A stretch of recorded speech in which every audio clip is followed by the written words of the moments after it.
ತಮ್ಮ ಹೆಸರು ರಾಮಚಂದ್ರ ಆರ್ ನಾಯಕ್ ಅಂತ. ನೋಡಿ, ಈ ಹೊಸ ಕಾನೂನುಗಳು, ಈ BNS, ಹೊಸ ಎವಿಡೆನ್ಸ್ ಆ್ಯಕ್ಟು, ಹೊಸ ಕ್ರಿಮಿನಲ್ ಪ್ರೊಸೀಜರ್ ಕೋಡ್ ಇವೆಲ್ಲ ಬಂದಿದ್ದು, ಈ ಹಿಂದಿನ ಮೂಲ ಕಾನೂನುಗಳು ಏನಿದ್ದವು ಅಂದರೆ ಅವೆಲ್ಲ ಬ್ರಿಟಿಷರು ಮಾಡಿದಂಥ ಕಾನೂನುಗಳು. ಅದರಲ್ಲಿ ಈ ಕಾಲಘಟ್ಟ ಬದಲಾವಣೆಗಳು ನಿರಂತರವಾಗಿ ಬದಲಾವಣೆ ನಿರಂತರ ಇರುತ್ತದೆ. ಆ ಹಳೆಯ ಕಾನೂನುಗಳನ್ನು ಈಗ ಅದನ್ನು ಚಾಲ್ತಿಯಲ್ಲಿ ತಂದರೆ ಅದರಿಂದ ಸಾಧಕಗಳು ಬಾಧಕಗಳು ಎಲ್ಲ ಇದೆ. ಆದ್ದರಿಂದ ಬದಲಾವಣೆಗೆ ತಕ್ಕಾಗಿ ಬದಲಾಯಿಸ್ತವೆ.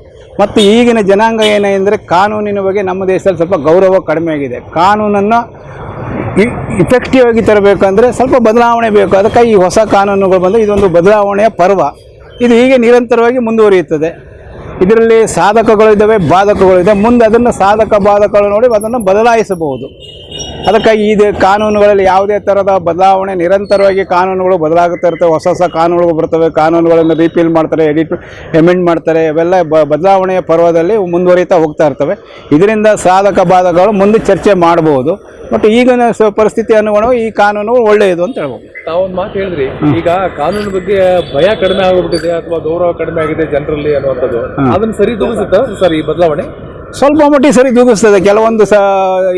ಕೆಲವೊಂದು ಸೆಕ್ಷನ್ಗಳಲ್ಲಿ ಈ ಸಲ ಶಿಕ್ಷೆಯನ್ನು ಬದಲಾಯಿಸಿದ್ದಾರೆ.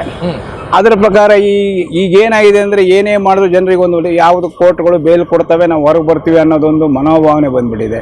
ಅವೆಲ್ಲ ಸ್ವಲ್ಪ ಕಡಿಮೆ ಆಗ್ಬೋದು ಅನ್ನಿಸ್ತದೆ ಅಷ್ಟೇ. ಅಂದರೆ ಸ್ಟ್ರಿಕ್ಟ್ ಆಗಿ ಆಗುತ್ತೆ ಅಂತ ಹೇಳ್ತಿರ್ತಾರೆ.